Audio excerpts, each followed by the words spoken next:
అడుగడుగు దండాల స్వామిని ఒక విషయం అడగాలనుకుంటున్నా. అవునవును, ఎప్పటి నుంచో అనుకుంటున్నా. మీ అడుగులకు మడుగులు ఉత్తేవాణ్ణని తెలిసి అడగడానికి అభ్యంతరాలు ఎందుకు? అడగండి. గానసేవలో అన్ని భాషల కీర్తనల్ని వింటున్నా, ఆదమరుస్తున్నా. మరి ఈ తెలుగు గడ్డపై ఉంటూ తెలుగు పాట వినటానికి మాత్రం నోచుకోలేకపోతున్నా. ఎందుకు స్వామి? ఆ ముచ్చట తీరు సమయం ఆసన్నమైందిలే ముద్దుగుమ్మలు. కొంగు చాచి పుత్రభిక్షను వేడుతున్న ఆ లక్కమాంబ నా ప్రియభక్తుడు తొలి తెలుగు పాటకు ప్రాణం పోయడానికి మన నందకుడు అన్నమయ్యగా ఆమె గర్భాలయంలోనే అవతరించబోతున్నాడు.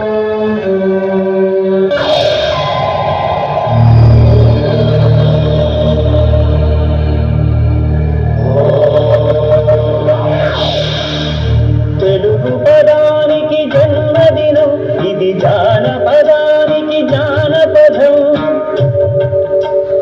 ఏడు స్వరాలే ఏడు కొండలై కలసిన కలియుగ విష్ణు పదం. అన్నమయ్య జననం, ఇది అన్నమయ్య జననం.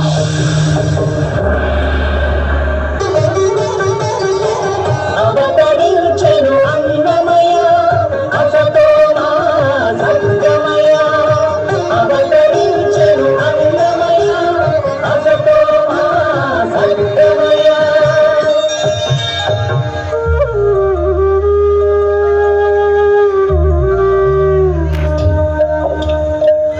పడుగా నట్టింత పాకుతూ భాగవతము చేపట్టెనయా. హరినామమును ఆరగించక హరముక్కలనే ముట్టగయా. తెలుగు భారతికి విలుగు హారతి ఎగలయ పద కవితలు కలయా. ఎదిగి అన్నమయ తమసో మా జ్యోతిర్గమయ, తమసో మా జ్యోతిర్గమయ, తమసో మా జ్యోతిర్గమయ. అన్నమయ్య శుక్లపక్ష చంద్రుడిలా దినదిన ప్రవర్తమానమై పెరుగు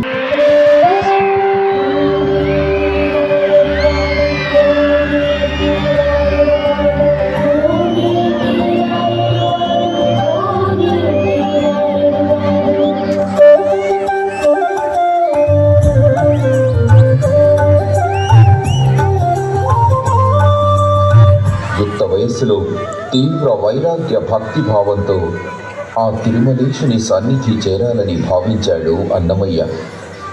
అదిగో అటు చూడండి, కొందరు ఆ వెంకటేశునికి ముడుపులు చెల్లించుకోవడానికి తిరుమల బయలుదేరారు. వారితో కలిసి శేషాచలం బయలుదేరిన అన్నమయ్య జీవితాన్ని ఆ శ్రీనివాసుడు ఏ మలుపు తిప్పబోతున్నాడో చూద్దాం.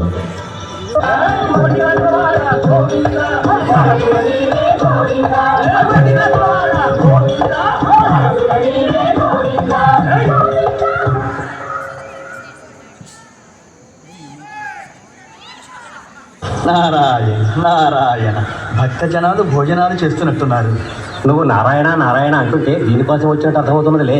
నారాయణ, నా సంగతి సరే, మీతో పాటు వచ్చిన ఆయన్ని వదిలేసి మీరే కానిస్తున్నట్టున్నారే నారాయణ. ఆయన పిచ్చాయన సింధువుగా నువ్వురా. నారాయణ నారాయణ, తినటానికి రమ్మంటుంటే నారాయణ నారాయణ అంటామే. రా కూర్చో. ఆ నామమే నాకు ఆహారం నాయన. మీరు కానివ్వండి. నారాయణ పిచ్చోడు. నారాయణ నారాయణ, 5-6 రోజుల నుంచి నువ్వు పట్టడి అన్నం కూడా తింటం లేదని, పచ్చి గంగైనా ముట్టడం లేదని భక్తజనం అంటున్నారు. ఏం నాయనా? ఆ హరివాసం చేరే వరకు ఉపవాసం చేద్దామని తాత. అలా అయితే శరీరం అలసిపోతుంది, ప్రాణాలు అలసిపోతాయి. అసలైపోతే ఆ స్వామి సేవ కోసం చేసే ఈ యాత్రలో అలసిపోయినా అసలుపోయినా పోయేదేముంది తాత. ఆత్మానందం కలిగించే మాట అన్నావు నాయన. ఎంత ఆనందింపజేసినందుకు. ఏందా తీసుకో.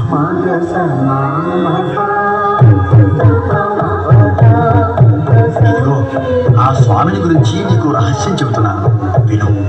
మద్భక్తా ఎత్ర గాయంతి తత్ర తిష్టామి నారద.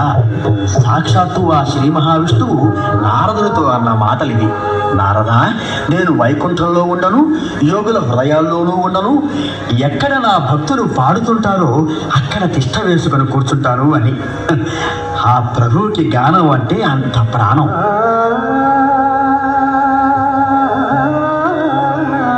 నాయన, ఆ గానానికి నువ్వు ప్రాణం పోయాలి.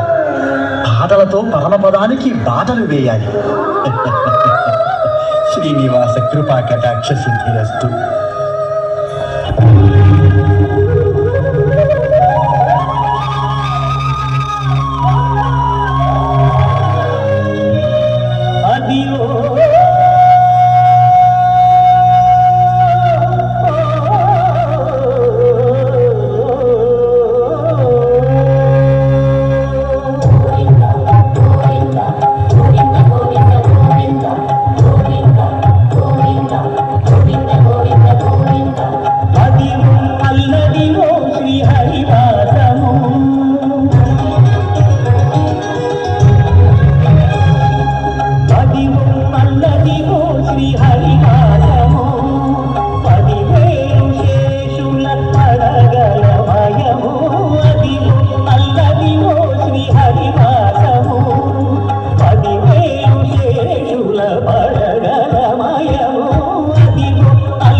ఏమిటి బాబా అలా చూస్తున్నావు? లేనాయన, ఏమిటి అలా పడిపోయావు? ఆకలిగా ఉందా? ఆకలి ఆ కలియుగ ప్రత్యక్ష దైవమైన పద్మావతి మనోనాథుని దర్శించుకోవాలనే ఆకలి. ఆ స్వామి సన్నిధి చేరుకోవడానికి ఇంకా ఎంత దూరం వెళ్ళాలమ్మా? ఇంకా మోకాళ్ళ పర్వతం దరిదాపుల్లోనే ఉన్నావు. కడుపేమో అలా ఈడ్చుకుపోయింది. కాస్త ఎగిరి పడ్డావంటే శక్తి పుంజుకొని దారిలో పడచ్చు. వద్దమ్మా, నా స్వామి దర్శనం అయ్యే వరకు పచ్చి గంగైనా ముట్టనని దీక్ష పట్టాను. నా దీక్షలో ఏ లోపం ఉందో ఏమో కానీ నాతో వచ్చిన వాళ్ళందరూ వెళ్ళగలిగారు. నేను మాత్రం ఇలా పడిపోయాను. కళ్ళు చీకట్లు కమ్ముతున్నాయి, తల తిరిగిపోతుంది. ఈ జన్మకు నా ప్రభువుని నేను చూడగలుగుతానో లేదోనని నాకు భయంగా ఉందమ్మా. నా స్వామి దర్శనం అవుతుందని మీరైనా ఆశీర్వదించండి అమ్మా. నా స్వామి దర్శనం నీకు తప్పక అవుతుంది నాయన.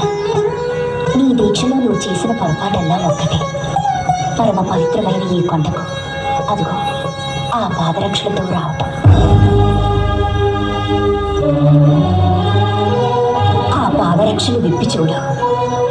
చాలా గ్రామమయమై అణువణువున ఆ పరమాణు స్వరూపుడు నిండి నిబుడీకృతుడై ఉన్న ఈ తిరుమల మహిమ నీకే తెలుస్తుంది.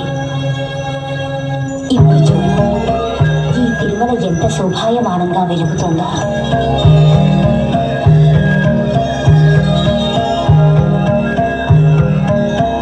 ఇక్కడ సెలయేళ్ళు గలగలమని పారు హరిహరి అని పాడుతాయి.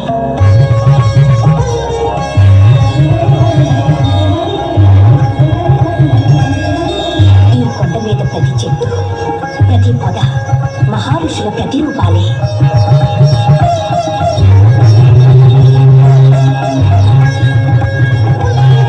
సకల క్షేత్రాలు, అఖిల పుణ్య నదులు అన్నీ ఈ కొండలోనే అలరారుతున్నాయి.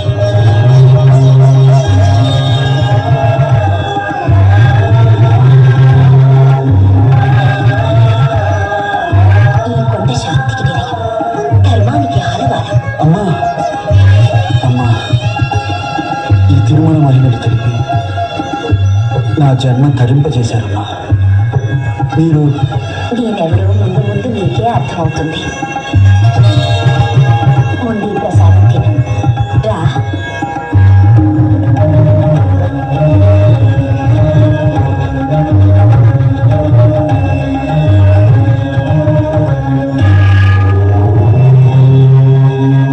అమ్మా అమ్మా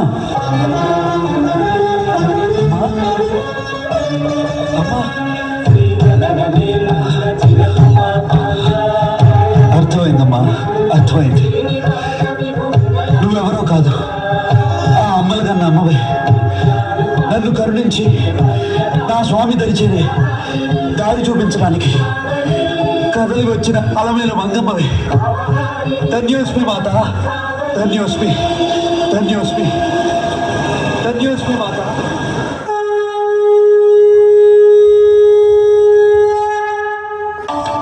ఆ తిరుమలనాథుని అపార కృపా కటాక్షములతో అన్నమయ్యలో వాగ్గేయకారుడు మేల్కొన్నాడు. భాషా పటిమ పరిఢవిల్లింది, అమేయ విద్వత్తు ద్విగుణీకృతమైంది. ఆ సంకీర్తనలు రసగుళికలై బహుళ ప్రజాదరణ పొందాయి. విద్వాన్ సర్వత్ర పూజ్యతే అని కదా ఆర్యోక్తి. అందుకే రాజు అన్నమయ్యను పిలిపించి తనపై పదకవితలు అల్లమన్నాడు. తదుపరి ఏమవుతుందో ఇక చూద్దాం. తక్షణమే అన్నమాచార్ల వారిని ఇక్కడికి పిలిపిస్తాం, ఇంపుగా పాడిస్తాం. హరిహరి, కోరకూడనిది కోరుతున్నారు. నరహరిని కీర్తించు నా నాలుకతో నరులను కీర్తించరా? అపచారం, అపచారం. నరులను కీర్తించినచో అపచారం. మేము నరోత్తములం. పాడండి స్వామి, పర్వాలేదు. మన్నించండి. మా దేవేరి ముచ్చటపడినది, మాట ఇచ్చితివి. మా మాట మన్నించుట మీ విధి. పాడండి. ఆడలేను. మహారాజుగా అర్థిస్తున్నాను, తిరస్కరిస్తున్నాను, ఆజ్ఞాపిస్తున్నాను, ధిక్కరిస్తున్నాను. అంతం పడితే అంతం చూస్తాం. నా సంగతి నీకింకా తెలియదు. పిల్లల గురువితో పిడుగు శబ్దాలు మురోయించగలం, కోకిలతో కావు కావు మరిపించగలం, తడిగుడ్డలు టపటపా పేరాలు వేయించగలం. కానీ హరినామం తప్ప నా నోట మరింకేదీ పలికించలేదు. చింత పిక్కల మాటలు మాట్లాడు. నోరు మూసుకుని నోరు తెరిచి పాటలు పాడతావా లేదా?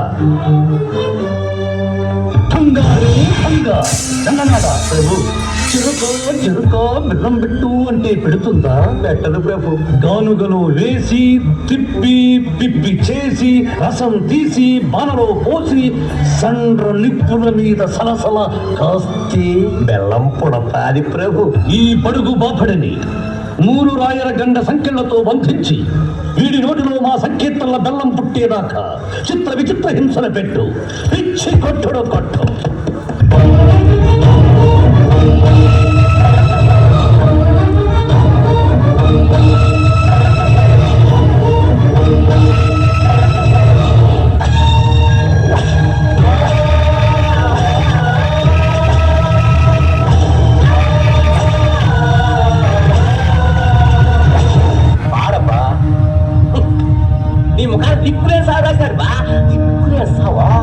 నాకు దిక్కులేదా?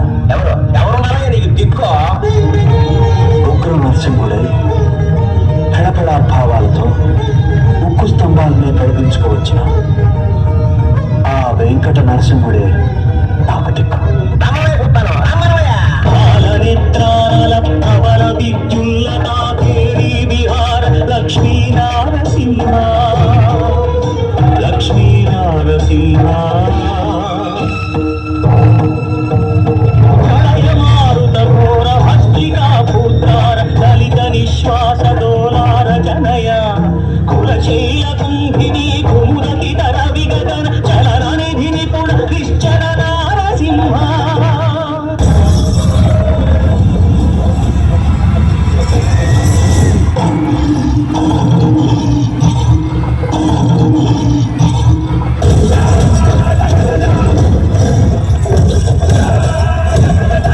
Truly divine and meaningful, a soulful presentation.